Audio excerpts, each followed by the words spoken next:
Olá pessoal do canal RPG O Jogo Mais Poderoso, retornando agora à nossa playlist de lições de xadrez com a lição número 2, capturas e manobras. Lembrando que eu estou utilizando a plataforma chess.com, que você pode acessar aqui no link que está na descrição. E também você pode baixar o aplicativo tanto para iOS quanto Android, ok? A disposição das peças que você está vendo aqui no momento não está aleatória. Eu coloquei elas justamente para melhorar a exemplificação da aula de hoje, da lição de hoje. Na lição de hoje a gente vai ver primeiro sobre capturas. Capturas nada mais é que uma extensão da sua movimentação. O que eu quero dizer? Por exemplo, a torre, lembrando que a torre ela faz a movimentação nas verticais e horizontais, ou seja, colunas e linhas.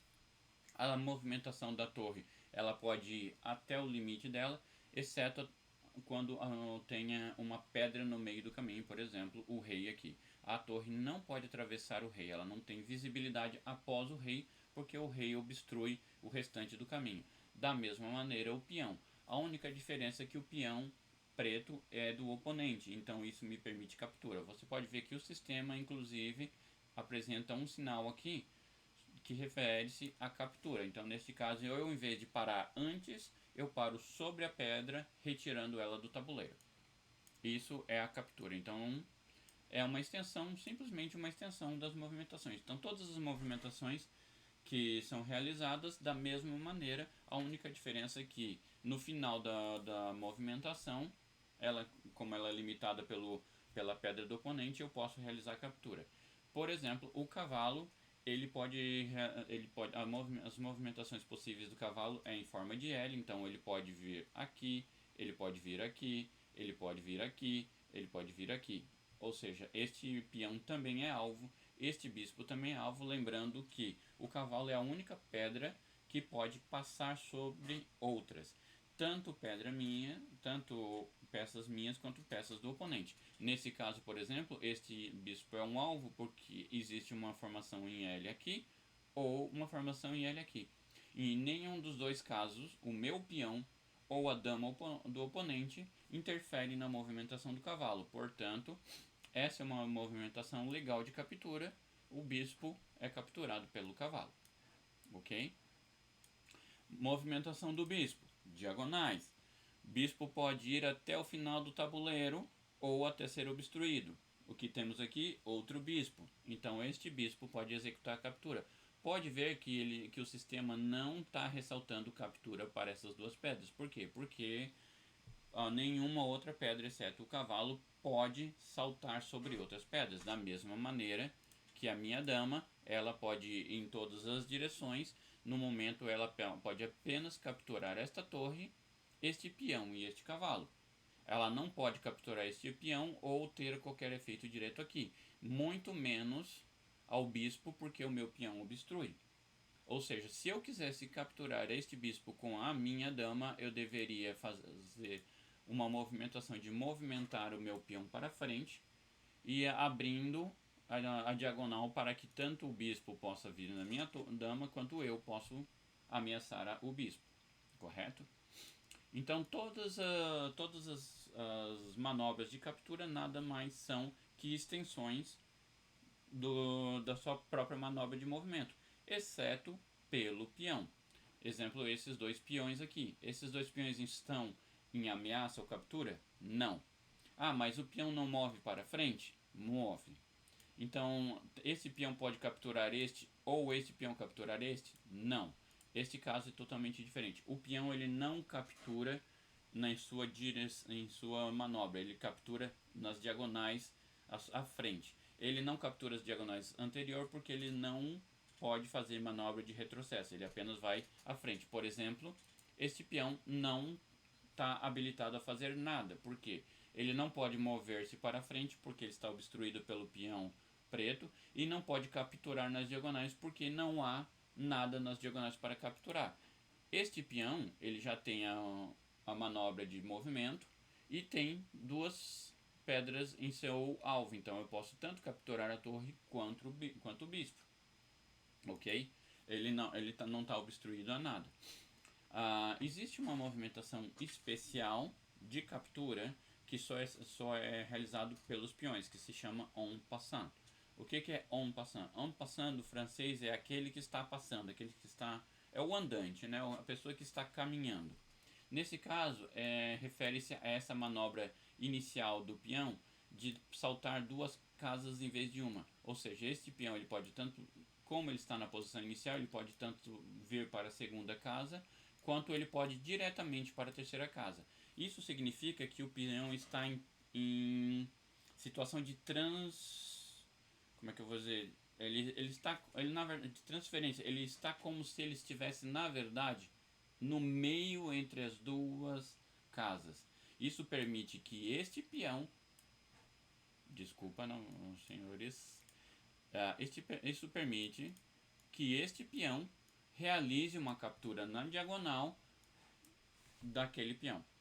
Ele não pode de maneira nenhuma capturar ao seu lado, ou seja, eu não tenho o direito de escolher se eu quero ficar lá ou aqui. Eu sou obrigado a realizar a captura na diagonal, mas eu capturo este peão que estava fazendo essa movimentação de dupla, né, de duas casas de uma vez. Isso se chama en passant. Isso só é permitido pelos peões, ou seja, o bispo não pode realizar o en passant, ele não pode fazer essa captura. O bispo não realiza essa captura, cavalo, dama, nenhuma das outras peças de valor realiza essa captura. Ela só é realizada entre peões. Então somente peões podem realizar o en passant. Ou seja, se esse bispo quisesse capturar aquele peão, esse peão deveria mover-se para cá e o bispo fazer isso. Se o peão mover-se diretamente para cá, o bispo agora está com a casa aberta como estava antes. Ele não pode realizar isso. Então a manobra de captura do en passant é apenas realizada entre peões. Ok, agora, por exemplo, se temos um peão como este aqui, e ele vai e ele chega até o seu final, por exemplo, como esse aqui, certo? Esse peão está a um passo da última casa. Se o peão não retrocede e ele só pode capturar nas diagonais à frente, se o peão estiver na última casa, ele não teria mais utilidade alguma. Ele não serviria para mais nada. Nesse caso existe uma coisa chamada promoção. Ou seja, a ideia do peão é que ele realmente avance até que ele atinja o último rank. Quando ele atingir o último rank, ele é promovido a uma peça de valor. Então o fato de eu realizar essa movimentação aqui, ou mesmo capturar a sua diagonal, torna o meu peão uma peça de elite. Ou seja, eu posso escolher qualquer uma dessas peças de valor, exceto, é claro, pelo rei. Você não pode ter dois reis. Mas eu posso sim transformar o meu peão agora em uma dama, o que me permite ter duas damas no tabuleiro. Até mesmo 3, 4, no caso eu poderia até ter 9 damas, se eu conseguisse promover meus 8 peões e ainda conservar minha dama original, certo?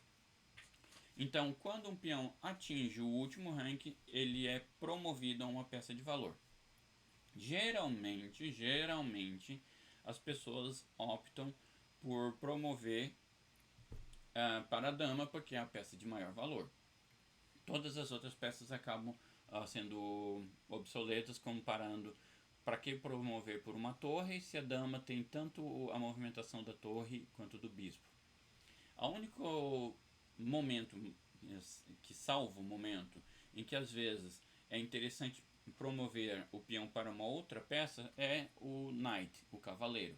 Por quê? Por causa dessa permissão que o cavalo tem de fazer uma movimentação em L e saltar sobre outras pedras. Então, por exemplo, se em algum momento o rei tivesse totalmente protegido aqui e eu não tivesse acesso e eu não tivesse como atacar o rei de maneira nenhuma,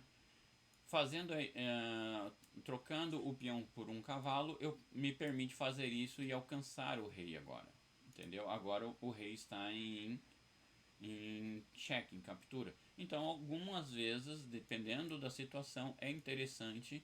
Eu já vi, inclusive, um exemplo de um cheque em que você troca o peão por um cavalo para justamente atingir o rei em ameaça, e o rei não tem como fazer não tem como fazer movimentações, e todas as peças que estão ao lado do rei bloqueiam qualquer movimentação e não tem como capturar o cavalo.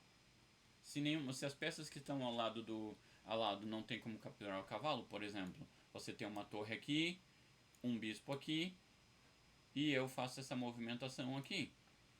Por exemplo, se estamos todos eles lá no canto, por exemplo. Se isso aqui acontece. Isso aqui é checkmate. Por que é checkmate? Porque o rei está em ameaça. Você obrigatoriamente tem que mover o rei. Só que você não consegue mover o rei porque ele não tem casa para manobrar. E você não consegue eliminar a ameaça. Você não tem 2 tempos, 3 tempos para eliminar a ameaça. Você não pode, por exemplo, mover a torre aqui e na sua próxima movimentação você mover a torre e capturar o meu cavalo. Não, você imediatamente nesse turno de ação você deve eliminar a ameaça que está contra o rei. E nesse caso não há como eliminar a ameaça que está contra o rei. Ou seja, o cavalo está ameaçando sozinho o rei, gerando um checkmate.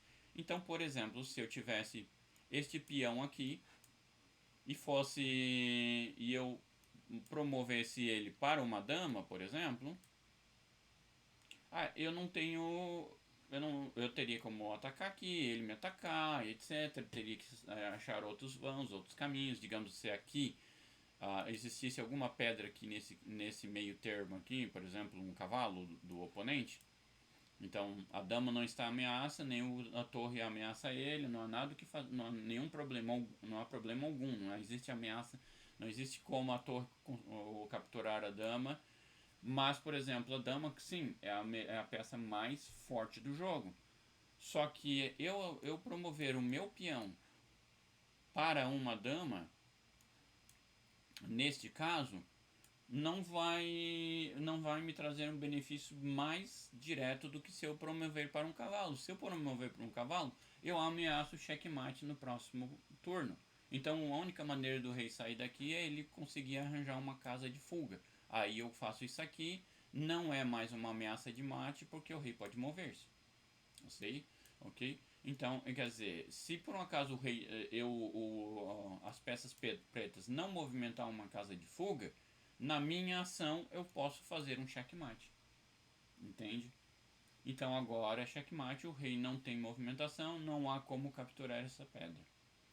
Outra movimentação de manobra especial chama-se castle ou rock. O castle é quando você utiliza uma manobra em que você usa o rei e a torre, fazendo com que a torre proteja o rei. Esta é a única manobra em que o rei move-se 2 casas de uma única vez. Você traz a torre até a casa adjacente ao rei e move o rei para trás da torre. Isso se chama castle, ou no caso em português a gente chama de rock. Para realizar essa manobra existe algumas condições. A primeira condição: o rei nunca deve ter se movido, ou seja, o rei tem que estar na sua casa inicial. E não apenas estar na sua casa inicial, como eu falei, nunca deve ter sido movido. Se você moveu o rei aqui, retornou o rei, você não pode mais fazer o rock. A torre em questão nunca deve ter se movido. Ok? No caso, a torre em questão é essa, ou a torre que está no lado oposto. Se você em algum momento capturou essa pedra, depois retornou, você não pode realizar essa torre para fazer o rock. Outra coisa, você não pode fazer o rock, ou no caso o castle, sob ameaça alguma. Por exemplo, se este bispo estivesse aqui, este rei não pode fazer o castle porque ele cruza por uma casa em ameaça. Mas o rei não vai parar nessa casa, correto? Quem vai parar nessa casa não é a torre. Não é a torre que vai vir para cá e o rei vai teleportar? Não, o rei não vai teleportar, ele vai se mover para esta casa, e nenhuma das casas pode estar obstruída, ou seja, nem a casa destino do rei e nem a casa em destino da torre, que é uma casa de movimentação do rei. Outra coisa, o rei também não pode estar sob ameaça. Por exemplo, se eu tenho um bispo preto e eu faço uma manobra de cheque, então agora eu sou obrigado, a peça branca, o exército branco é obrigado a proteger o rei. No caso, não posso realizar uma manobra de roque dessa vez. Por quê? Porque o rei está sob ameaça, sob nenhum tipo de ameaça, mesmo na casa em que o rei esteja no momento, apesar de que o rei está saindo dessa casa de uma maneira ou de outra, não pode realizar o castle. Então, para realizar o castle, nenhuma das duas peças pode ter sido movido, e nenhuma das três casas pode estar sob ameaça, nem a casa atual, nenhuma das duas casas da qual o rei vai se mover. Você pode realizar o castle tanto com a torre que está ao lado da dama, quanto com a torre que está ao lado do rei. Isso no caso, para os aplicativos, como o aplicativo ele precisa realizar, você só move uma peça por vez. Claro que você estiver jogando no tabuleiro de xadrez, você diz, eu vou fazer uma manobra de roque, vou fazer uma manobra de castle. Você traz a torre para cá e move o rei para trás. Se você for fazer isso num sistema de aplicativo como esses, ele não vai conseguir compreender, ele vai achar que você está movendo a torre apenas. Para evitar essa situação, a movimentação que você realizaria, em vez de mover o cavalo, em vez de mover o rei para uma dessas pedras, você move o rei diretamente para essa pedra, que ele vai compreender que você está fazendo a movimentação de castle, de roque, correto? Então, sobre essas duas questões de captura e sobre a questão de movimentações, é isso que eu tenho a colocar agora. Nos próximos vídeos agora eu vou verificar e vou apresentar sobre aberturas e algumas aberturas, nomes de aberturas, algumas coisas assim interessantes. O que é, no caso, as três fases: abertura, meio jogo e fim de jogo, como eles chamam. Então, sobre capturas e manobras é isso. Muito obrigado, pessoal. Comentem, compartilhem, né? E me dê um feedback caso vocês gostariam de ver alguma coisa mais. Eu estou preparando alguns vídeos na qual eu vou precisar realizar algumas, como é que eu vou dizer, algumas edições de vídeo. Então, no caso, alguns jogos de Super NES, eu até chamei o nome da sessão de SNEStalgia, que são nostalgia com jogos de Super Nintendo. Então como são vídeos muito grandes, eu vou precisar editar algumas coisas. Então isso está me ajudando muito nessas brincadeiras, está me ajudando muito para mim depois começar a trabalhar com uma forma mais dinâmica, referente a gravações de vídeos e edições e tal. Então agradeço muito a participação de vocês e estamos aí. É isso aí, gente. Muito obrigado. Tchau, tchau.